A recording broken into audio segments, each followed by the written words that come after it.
Kepala Divisi 1 Konstruksi PT Adikarya Teguh Bagus M. Nur menjalani sidang perdana di Pengadilan Tipikor Jakarta. Teguh Bagus M. Nur dijerat dengan pasal berlapis karena telah merugikan negara lebih dari 465 miliar rupiah. Kepala Divisi 1 Konstruksi PT Adikarya Teguh Bagus M. Nur menjalani sidang perdana di Pengadilan Tipikor Jakarta. Teguh Bagus M. Nur dijerat dengan pasal berlapis karena telah merugikan negara lebih dari 465 miliar rupiah.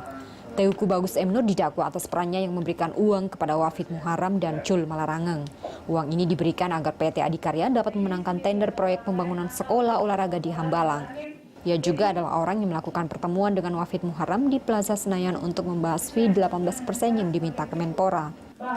Perbuatan terdakwa tersebut merupakan tindak pidana sebagaimana diatur dan diancam pidana dalam pasal 2 ayat 1 Junto pasal 18 Undang-Undang Nomor 31 Tahun 1999 tentang pemberantasan tindak pidana korupsi sebagaimana telah diubah dengan Undang-Undang Nomor 20 Tahun 2001 tentang perubahan atas Undang-Undang Nomor 31 Tahun 1999 tentang pemberantasan tindak pidana korupsi Junto pasal 5 ayat 1 ke 1 Junto pasal 6 ayat 1 KUA pidana. Perbuatan terdakwa tersebut merupakan tindak pidana korupsi sebagaimana diatur dan diancam pidana dalam pasal 3 Junto pasal 18 Undang-Undang Nomor 31 Tahun 1999 tentang pemberantasan tindak pidana korupsi sebagaimana telah diubah dengan Undang-Undang Nomor 20 Tahun 2001 tentang perubahan atas Undang-Undang Nomor 31 Tahun 1999 tentang pemberantasan tindak pidana korupsi Junto pasal 5 ayat 1 ke 1 Junto pasal 65 ayat 1 KUA pidana.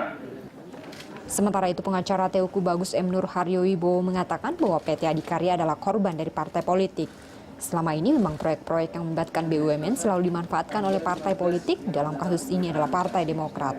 Kalau saya melihat bahwa ini BUMN Adikarya ini jadi semacam kantongnya partai politik untuk mengambil uang ya, gitu kan. Memang partai politik ini menguasai jaringan-jaringan di BUMN dan menguasai jaringan-jaringan proyek juga di kementerian baik di DPR juga. Jadi kalau nggak melewat mereka itu nggak bisa. Oleh karena itu, setiap proyek yang melibatkan orang-orang parpol selalu membuat PT Adikarya harus mengeluarkan uang lebih.